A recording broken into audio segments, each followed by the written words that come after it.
లో క్రికెట్ స్టార్లు కానీ, పొలిటికల్ స్టార్లు కానీ, సినిమా స్టార్లు కానీ వాళ్ళకు పెద్ద ఎత్తున మాస్ ఫాలోయింగ్ ఉంటుంది.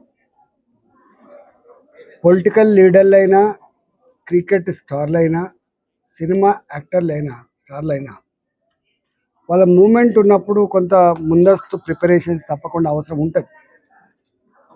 అందులో ఒక సినిమా విడుదలవుతున్నప్పుడు తప్పకుండా వేల మంది అక్కడ జమయ్యేటువంటి ఆస్కారం ఉంటుంది. కాబట్టి థియేటర్ యాజమాన్యం మరి చెప్తున్నది మేము ఇన్ఫర్మేషన్ ఇచ్చినామని, మరి అక్కడ స్థానిక పోలీసులేమో మేము పర్మిషన్ ఇవ్వలేదని.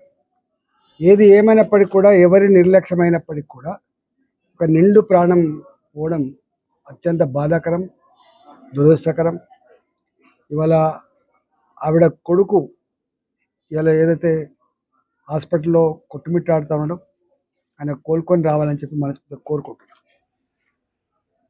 ఆ కుటుంబాన్ని సంపూర్ణంగా ఆదుకోవాలని చెప్పి అల్లు అర్జున్ గారిని నేను కోరుతా ఉన్నా. రెండవది, ఆ బాబుకు సంబంధించినటువంటి మెడికల్ ఎక్స్పెండిచర్ అంతా కూడా వాళ్ళే భరించాలని చెప్పి కూడా భావిస్తున్నాం. దీని నుంచి ఫ్యూచర్లో ఈ స్టార్లు ఎవరైతే ఉన్నారో, ఈ క్రికెట్ స్టార్లు కావచ్చు, ఈ పొలిటికల్ స్టార్లు కావచ్చు, సినిమా స్టార్లు కావచ్చు, బాధ్యతాయుతంగా ఉండాలని చెప్పి కూడా కోరుతున్నాం. కానీ దీన్ని ఆసరా చేసుకొని ఇవాళ ప్రభుత్వం పెద్దలు, మరి ముఖ్యంగా ఈ రాష్ట్ర ముఖ్యమంత్రి గారు, సరే ఏం సంభాషణ జరిగిందో, వాళ్ళకి ఏం అహంకారం ఉందో నాకు సంబంధం లేదు, కానీ జనరల్గా విల్ఫుల్లీ ఇంటెన్షనల్లీ ఒక మనిషి చనిపోవాలనో, లేకపోతే ఒక మనిషికి ఇట్లా జరగాలని చెప్పి ఎవరు కోరుకోరు. వాస్తవం ఇవాళ ఇట్లాంటి జరగకుండా నియంత్రణ చర్యలు చేపట్టాలి, కానీ వాళ్ళని పిలిపించి పోలీసులు కూర్చోబెట్టి ఎంక్వైరీల పేరిట, లేకపోతే వాంగ్మూలాల పేరిట తీసుకోవడం అనేది మంచి.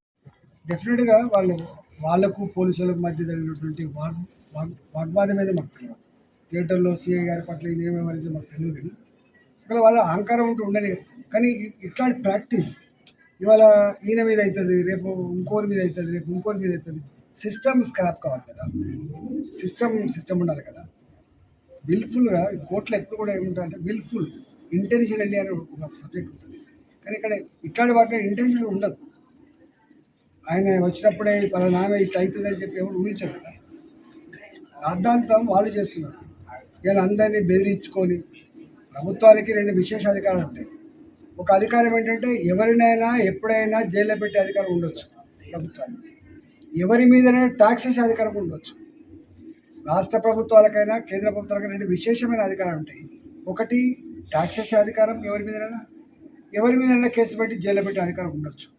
కానీ అంత మాత్రాన ఏది పడితే అది చేస్తా అంటే దానికి ప్రజలు ఉంటారు తప్పకుండా.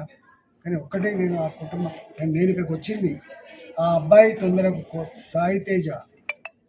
శ్రీతేజ జల్దీ కోలుకోవాలని.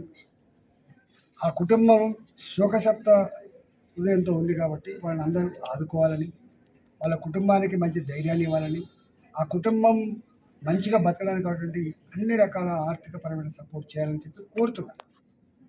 ఇది ఖచ్చితంగా జరగాల్సింది. ఎక్కడ బాయిలు పోయి చనిపోయి, పేలి చనిపోయినప్పుడు కావచ్చు, లేకపోతే రకరకాల పద్ధతులు కావచ్చు, చనిపోయినప్పుడు సమాజం వాళ్ళ పట్ల సానుభూతి ఉంటుంది. కానీ ఇక్కడ వీళ్ళు దీని పెద్ద రాద్ధాంతం చేసేది భారతీయ జనతా పార్టీ కాదు, రాద్ధాంతం చేసేది కాంగ్రెస్ పార్టీ. దీని మీద గంటల తరబడి అసెంబ్లీలో ఉపన్యాసాలు ఇచ్చి మొత్తం ఆ వర్గాన్నే, ఆ ఇండస్ట్రీనే మొత్తం బోర్డు నిలబెట్టే ప్రయత్నం మంచిది కాదు. ఆయన అనుకుంటుండు. ఇవాళ కొద్దిమంది సోషల్ మీడియాలో ట్రెండ్ చేసేవాళ్ళు హర్షిస్తుండొచ్చు, కానీ అది మంచిది కాదు.